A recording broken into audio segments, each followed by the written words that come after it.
not just only catching the trend, they were the first to catch the trend. Minsan tayo nakakatch din naman natin ang trend, pero huli na. Sila yung nauna. Sila yung unang-unang nakakita ng opportunity. Kasi pag ikaw po ang unang nakakatch ng trend, hawak mo, kumbaga yung bola, ikaw ang unang nakasalo. Malaki ang power na meron ka.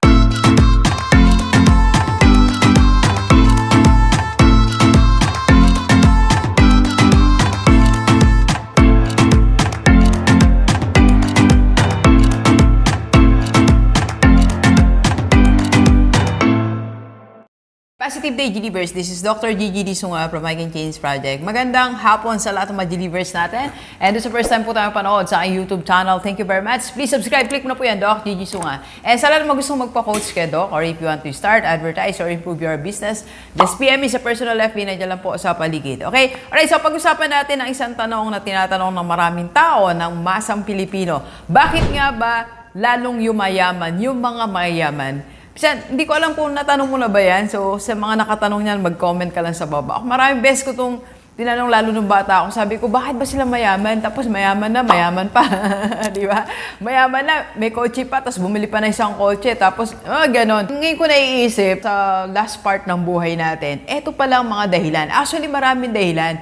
Bakit sila yumayaman? So, kaya ang vlog na to, siguro gagawa tayo ng mga at least 5 series. Okay? So, series number 1. Bakit sila lalong yumayaman? Yung mga mayayaman na kilala natin, mga kapitbahay mo, kaibigan natin, bakit ba sila lalong yumayaman? Because of these 2 reasons, okay? 2 reasons, bakit sila lalong yumayaman? Unang-una po, bakit sila lalong yumayaman? Kasi they keep improving the trend.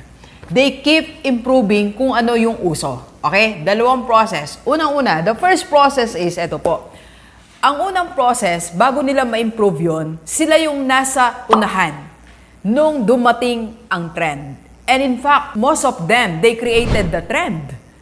Okay? So kung hindi man sila ang unang nakakatch ng trend, sila yung naggawa ng trend. Yan ang mga yumayaman. So doon na lang tayo dun sa, Dok, mahirap magawa ng trend ngayon. O sige, doon na lang tayo sa sila yung nakakatch ng trend. Kasi sometimes dictated by external factors, environmental factors, or like economic factor, like ngayon, pandemic. So, si pandemic siyang actually, mula dyan, nagbunga ang iba't ibang trend. Di ba?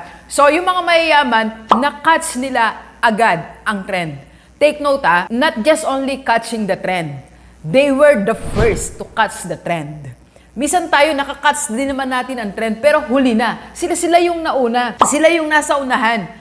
Sila yung unang-unang nakakita ng opportunity. Kasi pag ikaw po ang unang nakakatch ng trend, hawak mo, kumbaga yung bola, ikaw ang unang nakasalo. Malaki ang power na meron ka. Imagine, sa dami ng tao, hawak mo ang bola, hawak mo ang trend. Nakatch mo ang trend. So, depende na sa'yo ngayon kung paano mo lalaruin yan. Ano pa opportunity meron dyan sa trend na yan, sa bola na yan. Saan mo ipapasa, saan mo iikot, dito, kaliwa, kanan, likod, harap. Meron kang power. At yun ang ginagawa ng mga mayayaman. Sila na ngayon ang nagsiset ng direction. Nagsiset ng kung ano pa ang pwede nilang gawin sa opportunity. So sila yung unang nakapagbenta. Sila yung unang nakagamit. Sila yung unang nakapag-apply. Kaya di ba pag unang-una, ang mga bagay, di ba kahit mahal bibilin mo? Kasi first. Di ba? Sa iba kasi ginagamit yan as status symbol. Ikaw lang may unang gantong sasakyan. Ikaw lang unang merong gantong cellphone. So you can dictate the price. You can dictate kung magkano ibebenta mo sa market. Okay? So dahil sila yung unang naka-catch ng trend, bukod dun sa advantage na kaya nilang gawin ang gusto nilang gawin. And second, eto, alam mo, hindi pa umihinto yung mga mayaman. Kaya sila mayaman eh. Kaya sila lalong yumayaman.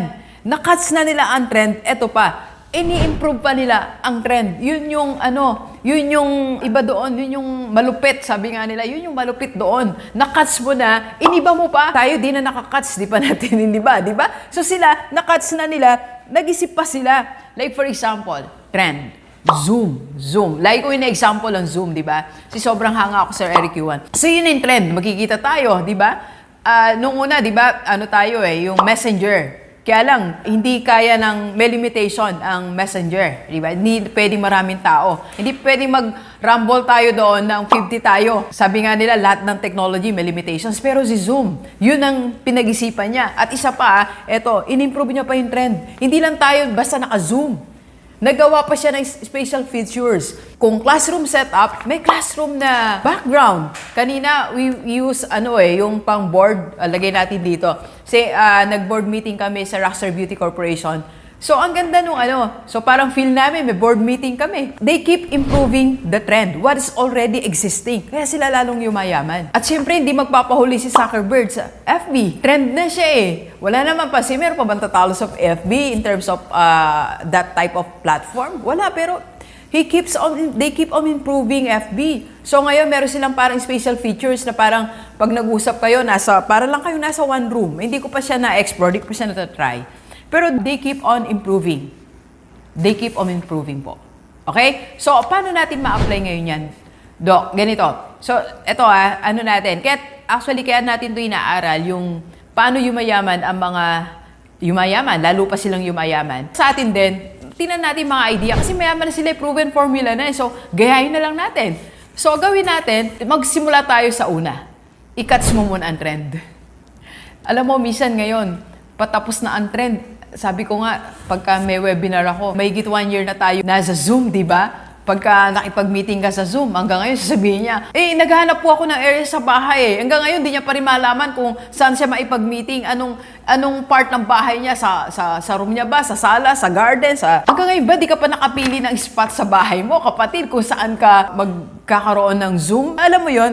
So, sobrang left behind tayo. Kumbaga, yung mga mayayaman, nasa level 5 na ng Zoom, ng webinar. Nasa level 5 na sila. Tayo, nasa level 1, struggling pa din. Hindi pa tayo makyat. Parang game eh. Naalala niyo yung mga game nung araw? Diba, nung araw, ginagawa kong game, snake ba? Diba? Snake, yung gano'n. Yung mga brick game ba yun? Tawag doon. So, level 1, 2. So, mag-level tayo, okay? Lahat na namang mayaman, nag-improve na eh. Even real estate, tinan nyo, meron na silang virtual open house. Kaya nila ipakita sa iyo yung loob ng binebenta nila. Like, kami sa SMDC, by the way, meron tayong team, di ba? SMDC Rockstar team.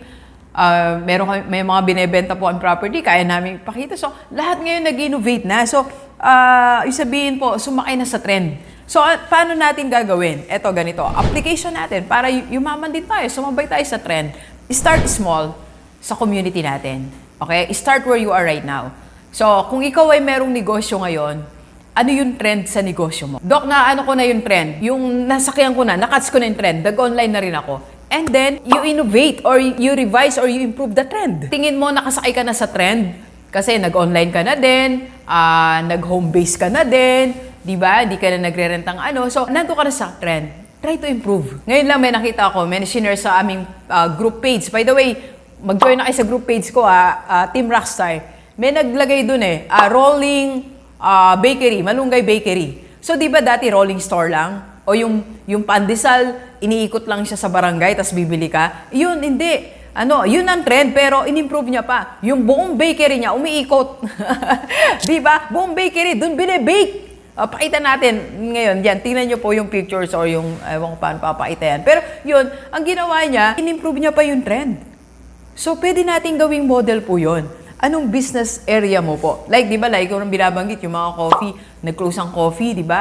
Nag-rolling coffee shop sila, nag-mobile sila. At higit sa lahat ngayon, event na pwede silang ipasok, basta sumunod sa guidelines, nandun sila. So, pwede silang mag-serve. So, mula sa resto, sila na yung nagpunta sa mga events. So, something like that. So, di ba yun din nakikita natin sa mga speakers ngayon, mga trainers, mga coach? Di ba, nag-webinar, Zoom live event, pero ano pa yung ginawa ng iba? Nag-e-course sila. Kaya di mo masisisi yung mga nag-e-course kasi may mga naririnig tayo na ayaw nila naman nagbebenta ng e-course. For me kasi, it's catching the trend. Ilalagay mo lang yung lahat na experience mo, inilagay mo lang sa isang course, tapos binebenta mo, tapos matutulong mo rin naman iba. So, yun, specific example ko lang po yun. Okay? So, ngayon ang pag-usapan natin, paano tayo improve your area right now. Okay? It's either you catch the trend, kung na-catch mo naman, improve the trend. Alright? So, yan kasi ang unang sikreto ng mga mayayaman. Kaya lalo silang yumayaman. Ayan ang series 1 natin. Ang series 2 natin, abangan natin. Okay? And please share this video sa lahat mga kaibigan natin, kahit OFW o dito sa Pilipinas, para sama-sama tayong mabago tumulad nating buhay. Thank you very much, Universe. Enjoy the rest of the day. Yan. Let's go, let's go!